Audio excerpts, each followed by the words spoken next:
All right, Minnie. Ready to start docking sequence? Okay. Engaging retro thrusters now.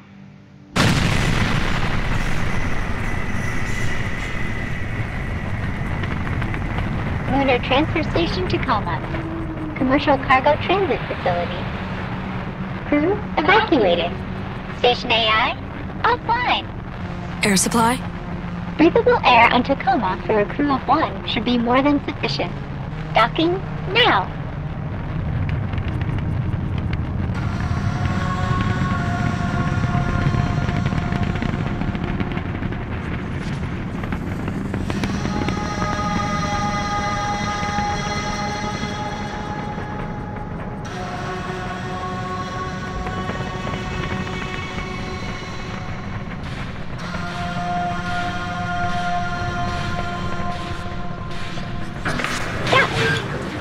Nice.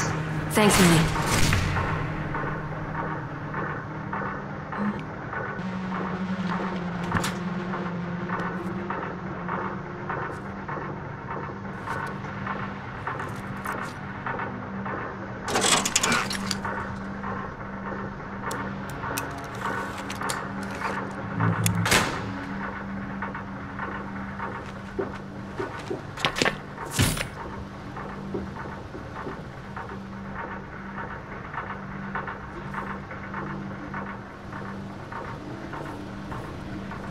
Hey there, I'm Steve.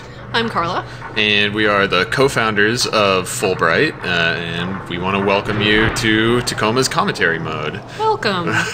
Throughout the game, you'll find icons like this one that will give you insight from a bunch of different people that contributed to Tacoma. You know, people on the development team that did design, animation, sound, and pretty much every other part of making a game like this a reality. It'll be both audio and sometimes visual. Yeah, lots of information. Behind the scenes concept art and other kind of development screenshots and stuff.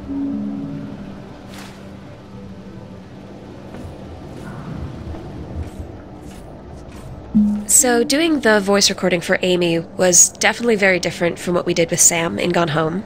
A lot of it with Gone Home, since it is something that's very personal, it's very intimate, it's that one person pouring her thoughts out.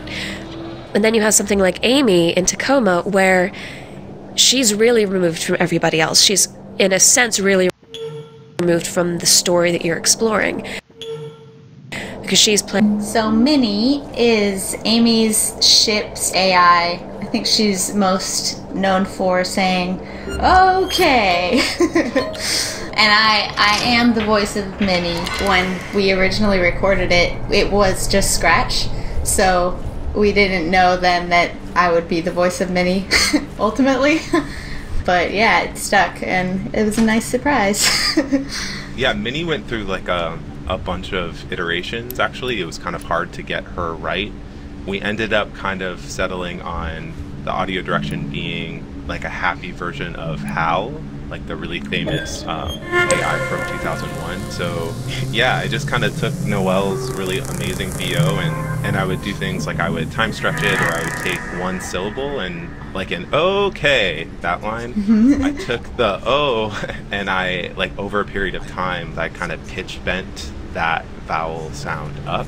So she has a real like sing-song quality, and I think that combined just with like it sounding like her voice is coming through a really small speaker makes the character feel kind of rudimentary, and then it's all really Noelle's like voice acting that kind of sells Minnie as being super pleasant and helpful.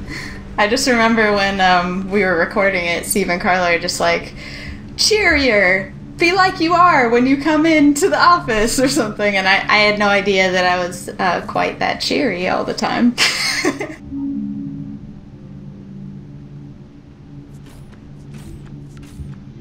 A lot of people ask about the use of sign language in Tacoma, including asking things like, is Amy hearing impaired? Is there, you know, what is the rationale behind the use of sign language? And for us, it actually came from thinking about how an interface for a non-physical thing like AR might work. Most of our AR interaction is, it's attention-based and it's focus-based, like on where the user is looking and paying attention to. But sometimes there are good reasons for you to do something, physically, and we use therefore sign language for things like signing in. Or in the case of when Amy's recovering one of the AR crew records, she does, as opposed to like text entry, she does full word commands in ASL, American Sign Language. And our animator Noelle also had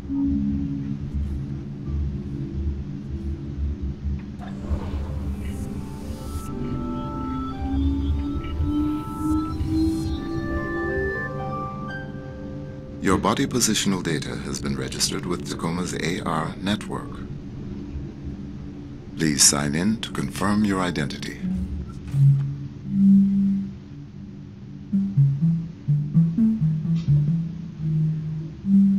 Thank you. Welcome aboard. While aboard Tacoma Station, please remember that all activity on this facility is monitored by AR recording. All activity records become sole property of the Venturis Corporation. Any questions about privacy and personal privacy are uncertainly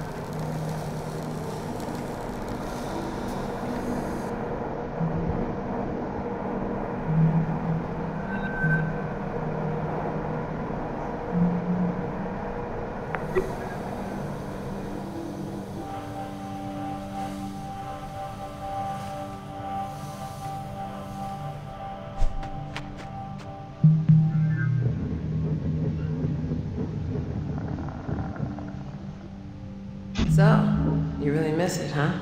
Well, it just seems like it'd be strange being back on Earth already, after only a year up here. Really? After all I've had to hear from you about the conditions VT has us working under? Yeah, but there's that. And then there's this. Yeah, I'll miss it. I can't blame you. So, whether you're getting renewed or not, did you submit your yearly crew member report? No. Yeah, me neither. I think I might go get that done. Okay, yeah. I probably should too. Oh my god, wait. Is today obsolescence day?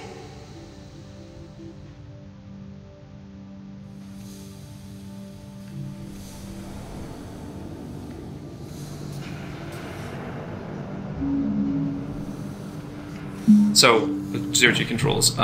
You are a little floating ball in space, is that accurate? Yeah. You're generally a cylinder walking around, but when you're floating around, you're a sphere, so you don't bump your feet or head into things when you wouldn't expect to. In theory, your feet are floating out behind you and not getting in the way. So you're not a long tube? No. You're just Superman. a sphere. Okay. Yeah. All right. That would be even worse. I believe it. Because you're a perfect ball, and because you're a pretty small ball, you can actually dunk yourself through the basket. You don't get points for that, though. No points. No points. That should be a Chivo. Yeah, we missed it somehow. Just skulls. That's amazing.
All right, so the advertisements you see in the transfer shaft are advertising the Venturis Belt vacation homes, and I got to illustrate them.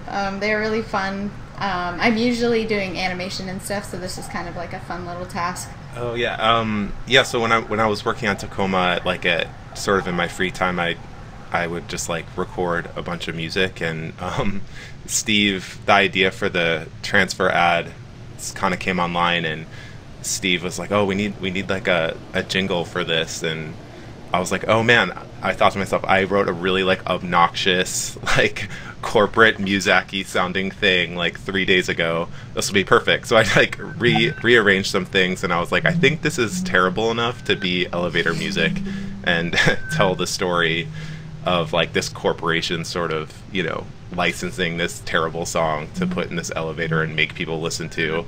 And so I think it was pretty effective, but I just love how humble Noelle's being, because like Noelle did animation on the game, but also she's a really amazing illustrator, and like does that on the regular. So I just feel like I have to kind of shout her out as being a really amazing illustrator, and she's just being super humble.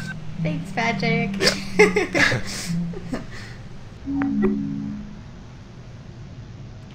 Typically, Steve, who's the main writer, will send me a description of technical requirements for any given sort of game object, any thoughts he has about like the basic look of it. And in this case, the sync device had to feel like this, like sort of like a heavy-duty industrial object. Like he mentioned when he was talking to me initially about like early beige Apple products, kind of like the Apple II. And it couldn't have any buttons, as you will know, because the moment there's a button is the moment you as a player you want to press that button, right? And so if we can't pay off a button, generally we don't put a button in, or we steer away from it. So that's why you won't find many or any buttons in Tacoma Station. So there's actually a whole bunch of physically made paper items in Tacoma that our characters made, and in order to make those assets,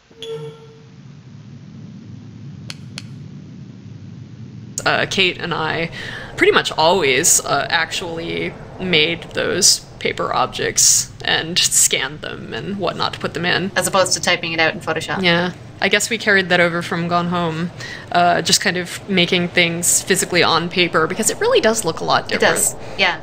And actually, there's a little bloody handprint in the drone bay, and I spent a lot of time just like getting my hands covered in ink and then just smacking them all around pieces of paper. It's extremely and doing like good. little blood spheres and stuff. I feel like now I pass this rite of passage because I put a bloody handprint in a video game.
I can't believe it.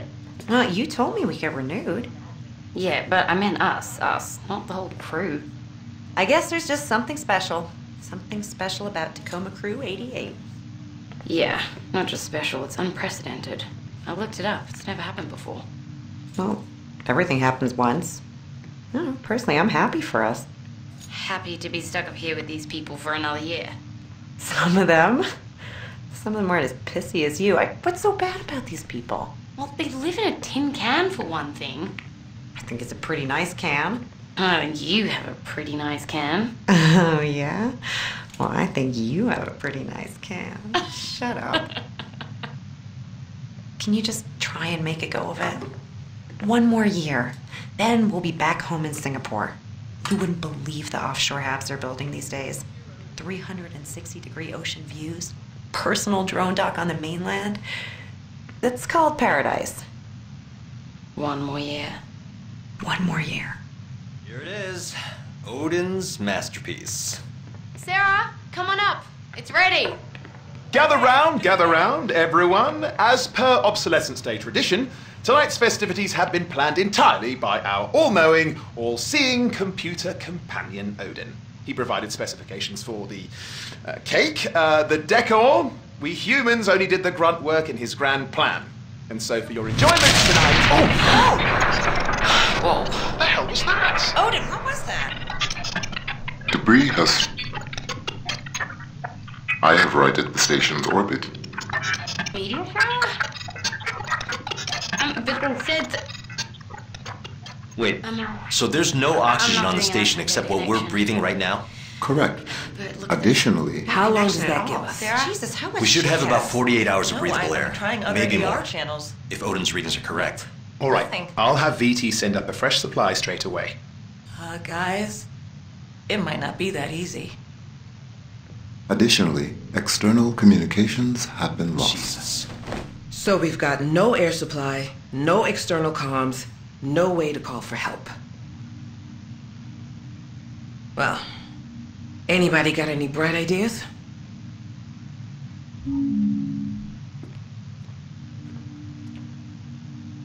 So Tacoma is a sci-fi game. Obviously, it takes place on a space station in the future, but also it's very much a story about the lives of these people, these individuals who live here, and kind of about their everyday experience as well as the drama of the crisis that they're living through. And so, the sci-fi stuff that we looked at that was really an influence on us had, at least in part, a strong focus on that kind of relatable experience of the people who are in these fictional worlds. Yeah, there have been some really solid scenes that we could still draw from, especially in things like Alien. They have the waking up sequence, the dinner table sequence where everyone's talking and coming from their different walks of life and relating to each other. And if we just cut it before John Hurt explodes, then everything is appropriate. Yeah.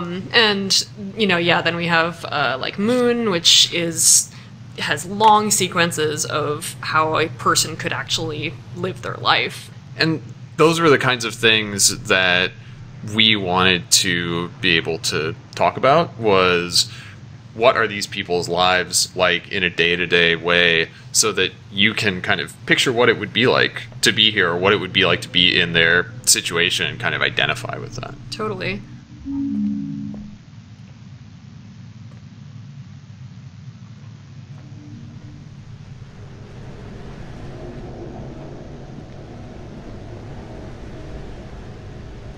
Oh, the darts. The darts. This dartboard had potentially more bugs than anything else in the video.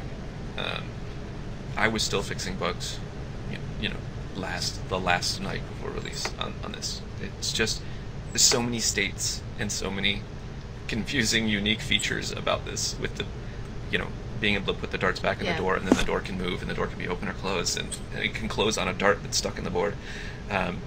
You know what? We could have just made it so that it wasn't a cabinet, so that the darts were just stored underneath in a little rack or something, and then that would have solved so many problems for you. Oh, don't say it now. Yeah, yes, we should have.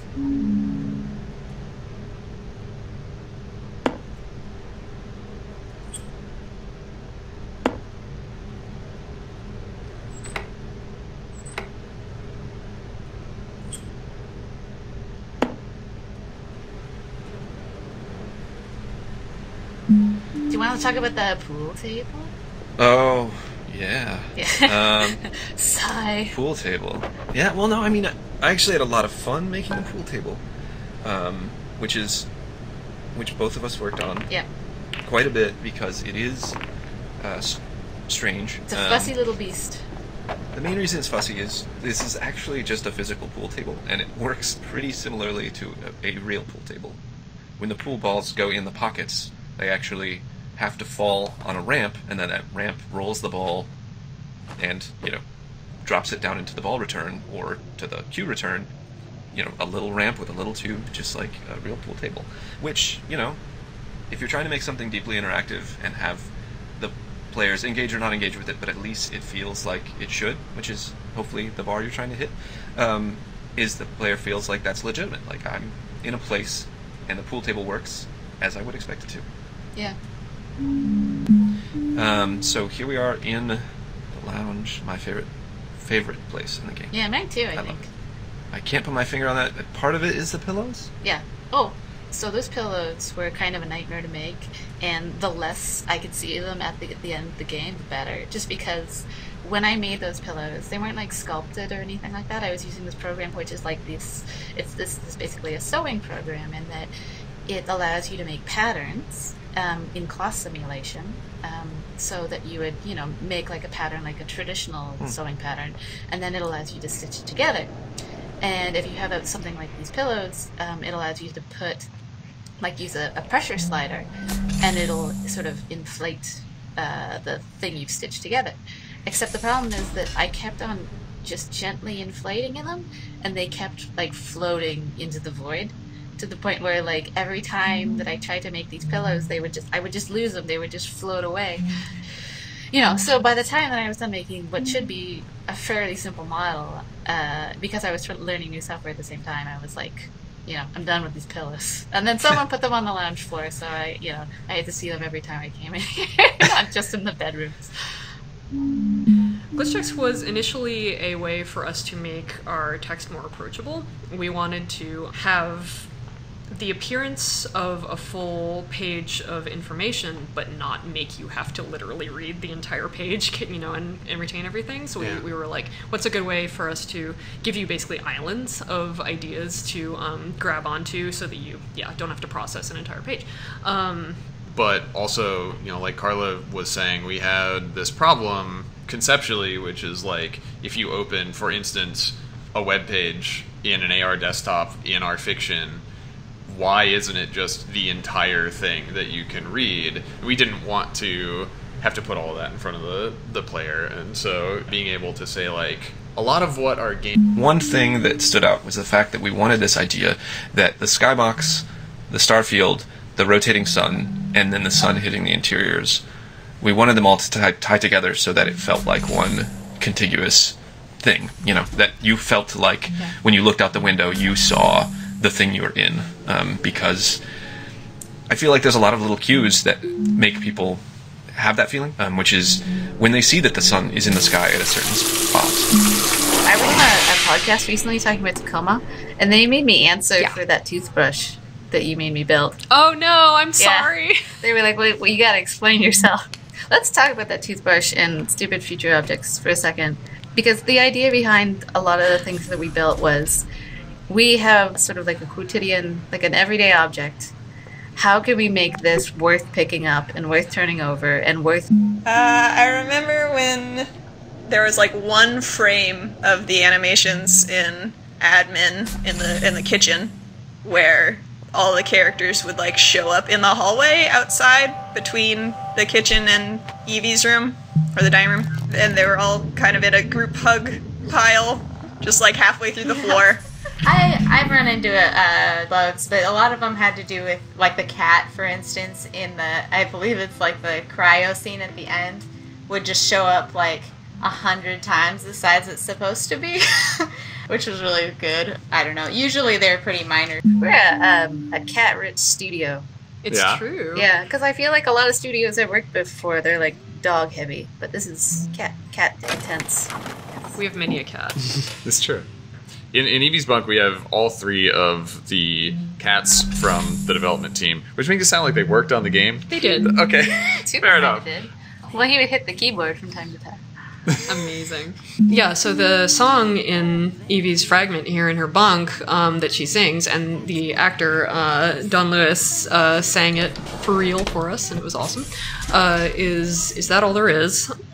Yeah, the song is used memorably in Sleep No More, which is a theater production in New York where the audience shares the space with the performers and kind of follows them around and moves through the space with them. And that feeling of being inside of these scenes as they're happening and having the autonomy to follow different characters around and see what's happening in the events of the story from all these different angles and kind of reconstruct that as an individual was a big influence on us as far as what we wanted to do with our AR scenes. Our use of the song Is That All There Is our homage in a way to Sleep No More and their influence, and also fit the tone of where Evie is at as a character. So it all really came together for us.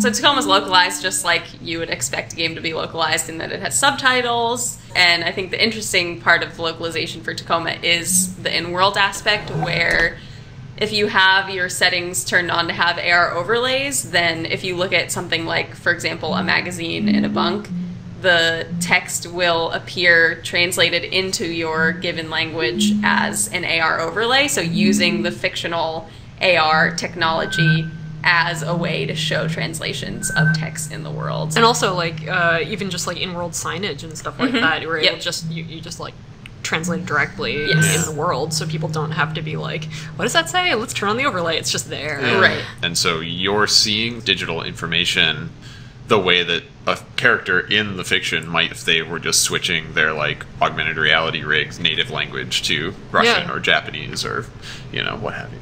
I think that Tacoma does look really cool in other languages, because if you go into the language menu and swap, you just see the whole world. Like, if you're in the hub, you see the whole world change language. So I would encourage you to take a minute and try swapping the game into, like, Japanese and Korean and Russian,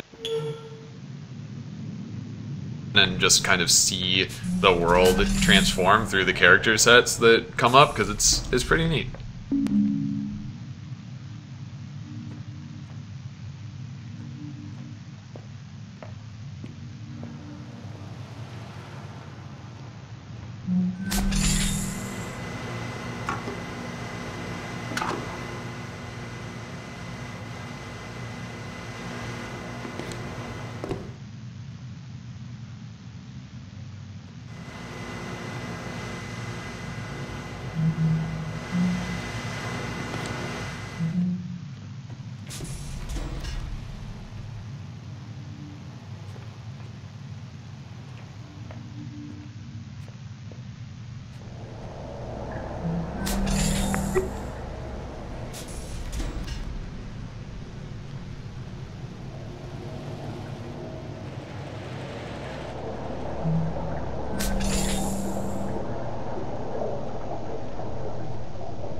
From a level design perspective, why was Tacoma, why was the actual station built with so many angles in the first place? Basically to make an interesting shape and sightline. That was like my intention. When I was doing the original Great Blocks, everything was pretty squished together because, you know, we were really emphasizing like keeping the station feeling compact and, you know, small enough to be realistic in space, you know? Yeah. And then the wall models themselves are like, because they're angled on top of angles, so it means that the footprint of at the base, so the floor area is actually smaller than the ceiling at the top. So sometimes I would put the final meshes in, and the top part of the wall would cut into like climate closet, and you know. So you were looking at what is now the lobby of the Zenith Lunar Resort on the surface of the moon, but that is not what the area depicted was originally made for. Yeah, this was originally the main lobby of the station, where the visitors would come in and this would be the first thing they'd see. In the original version of the game, Tacoma Station was a much more opulent it was a customer facing space, and still in our fiction, the richest of the rich are the people who do things like come up to the lunar resort. But partway through development, we realized that these big opulent public spaces are kind of the antithesis of what our games are about, which is kind of getting into these dense, intimate spaces that tell you a lot about the people who lived in them. Right, certainly, almost by definition, a big public space, no matter how fancy and detailed, cannot be personal. Yeah, I mean, it can tell you about the state of the world broadly, it can tell you about the function of the place, but you would have to go into the offices of the people who run the place and look at their workspaces and... From a level design perspective, why was Tacoma...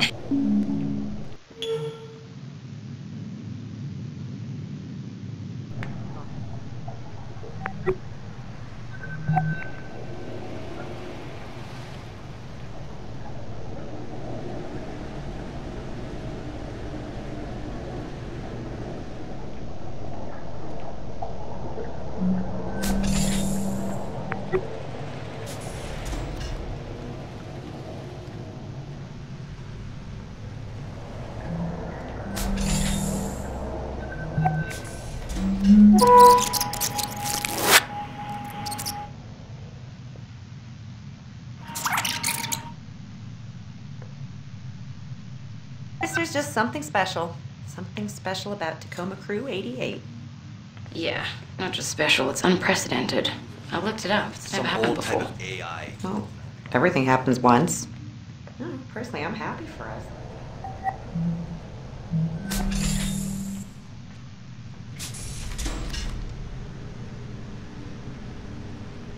Know each other, getting acclimated to the facility, and getting used to working with our on-station AI.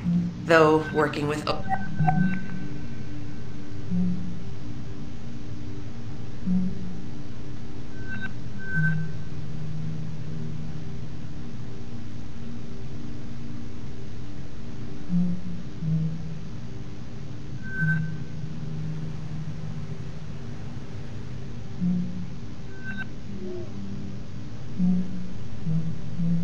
Odin's been great, hasn't it, Odin? Yes.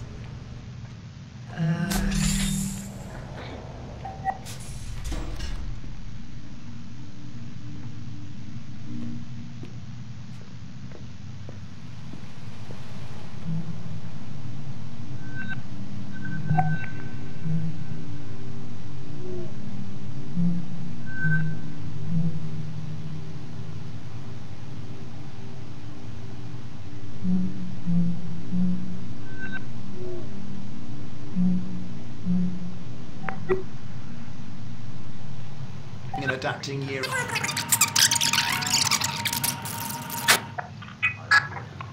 Orbit.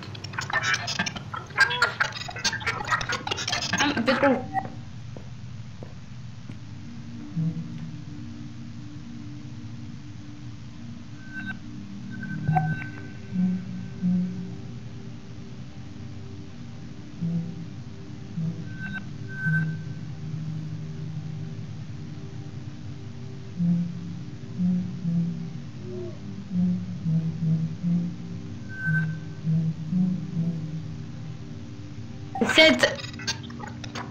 Wait, I'm so there's no... I'm not getting an outside except data what connection. we're breathing right now? Correct. Jesus, how We much should shit have hit about us? 48 hours of No, breathable air. I'm trying other Maybe AR.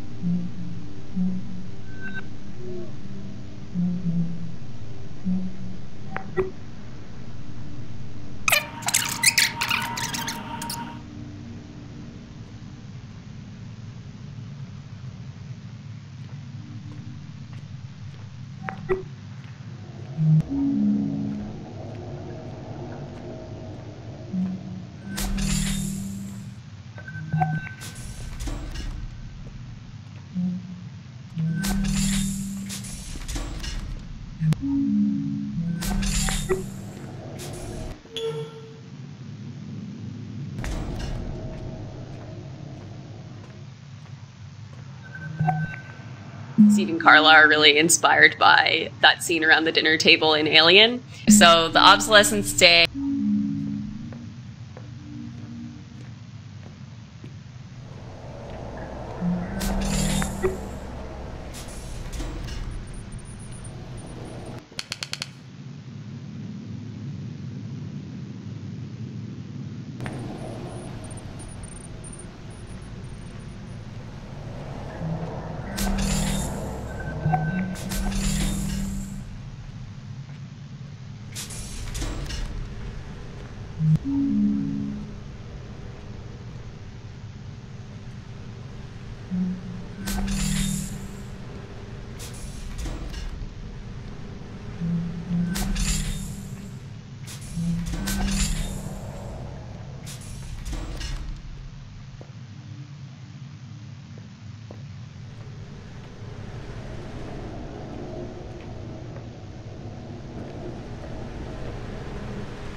So the whole main scene in the dining room centers on this making and unveiling of Odin's cake, which he sort of neural networked together into something that he thinks that humans would kind of like to eat for this weird party he's throwing.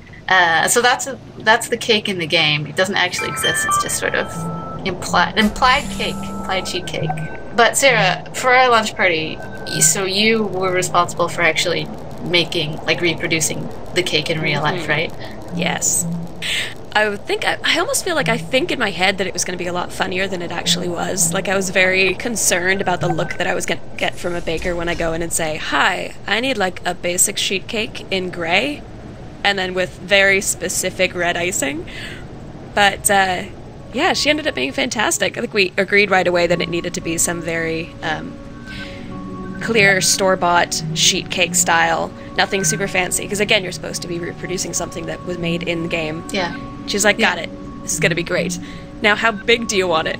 And I feel like that was the biggest decision, was because the bigger it is, the more of a fun statement it makes as that reproduction cake. Yeah. Luckily, it turned out to be pretty delicious, and I think everyone enjoyed it. In a game that uses tradition... In our game, character...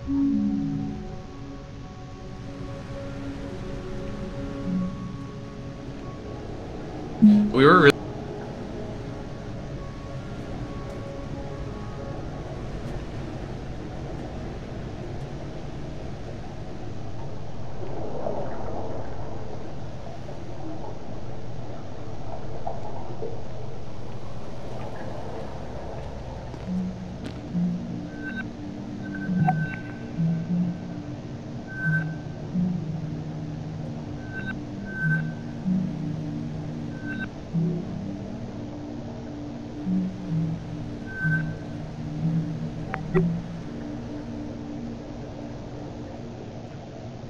I did learn.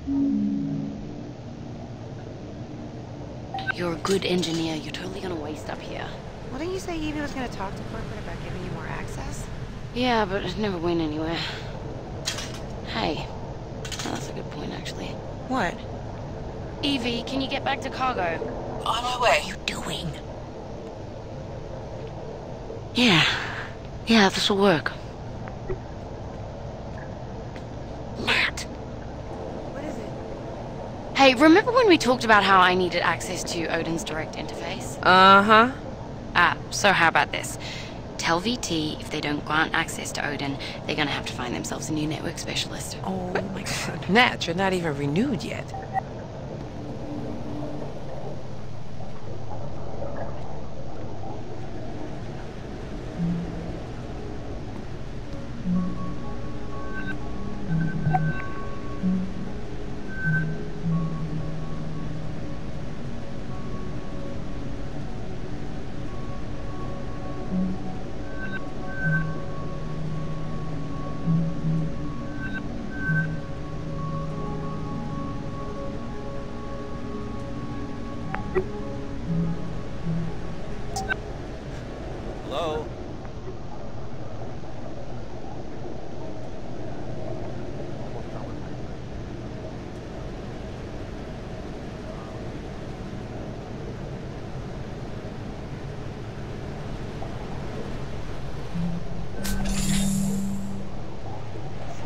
ways we'd never imagined. This has been a message from your Chief Executive Officer, Sergio Venturi.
Something that was really interesting to think about when designing these scenes was there are points in these scenes where there are no characters in certain rooms. So, for instance, right in this area,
we have a station cat.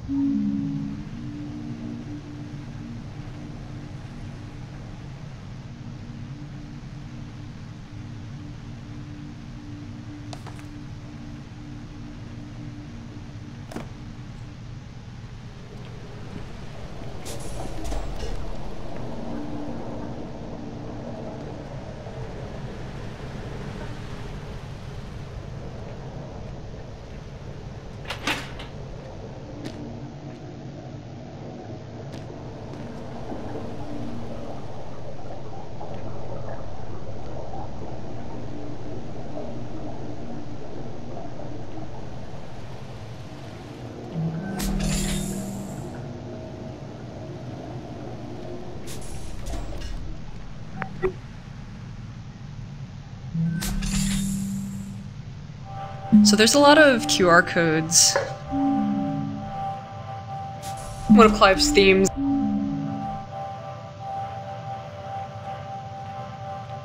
Operations and admin.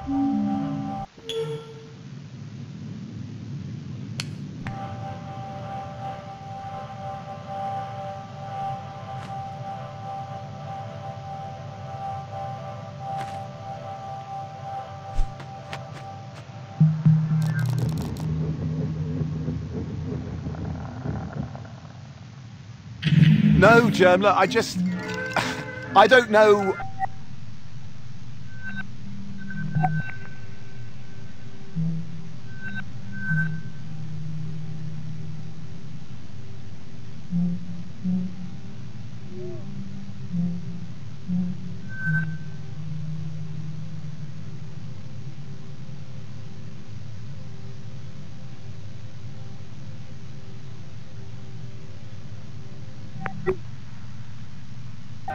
I don't know why.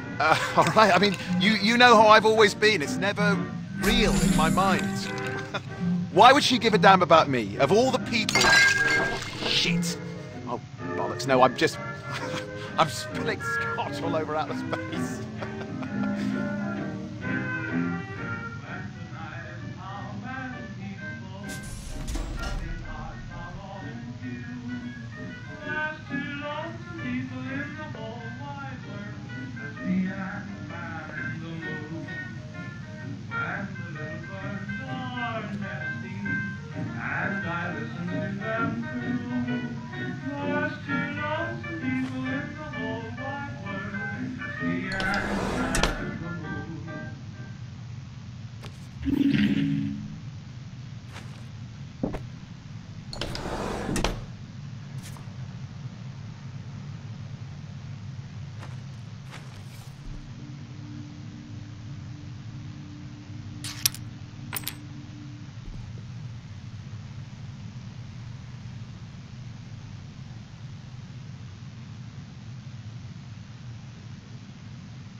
Just incidentally, is there anything we should be worried about with another year out here, health-wise? Radiation, bone density? Oh no. We spend almost all of our time in Earth gravity, and radiation shielding on a station like this is basically 100%. Yeah, see, that's what I told him. Okay, thanks, Sarah. Yeah, well, it might have been manufactured 30 years ago, but they've upgraded. Man, No, we're stories aren't usually such... We're not all gonna...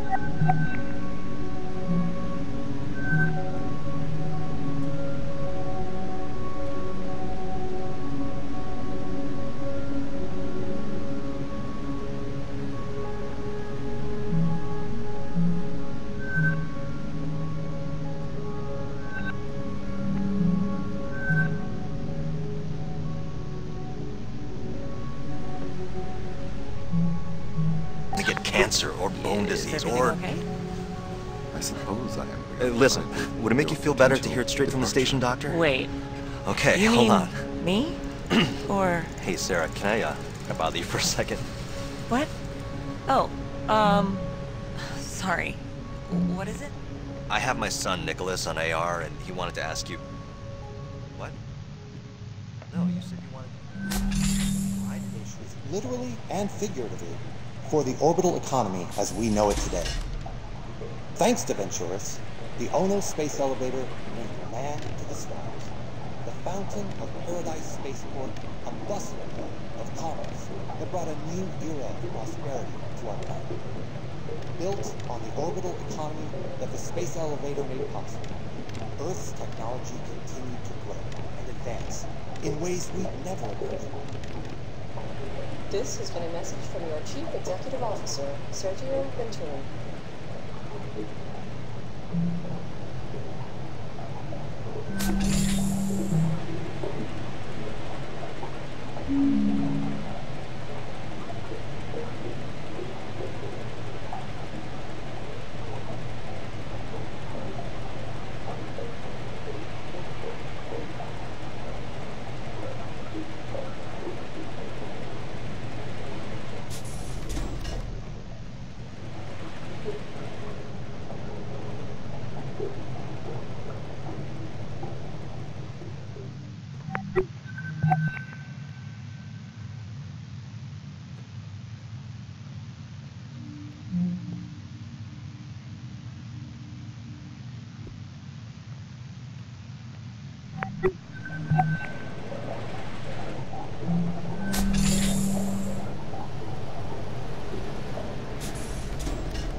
Teens, huh? Yeah. Almost done with high school. Almost. Just incidentally, is there anything we should be worried about with another year out here, health-wise? Radiation, bone density? Oh no. We spend almost all of our time in Earth gravity, and radiation shielding on a station like this is basically 100%. Yeah, see, that's what I told him. Okay, thanks, Sarah. Nothing to worry about. Okay, Odin, where were we?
I don't remember exactly how it started, but I feel like the team colors, and specifically the design of the basketball backboard, were definitely left up to you.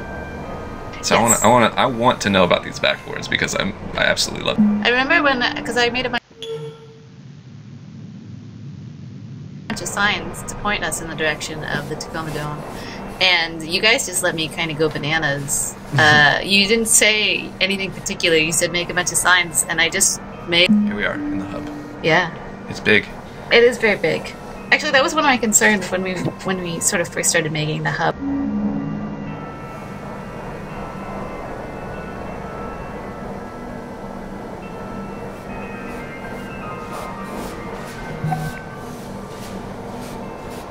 Excuse me.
So transfer ship.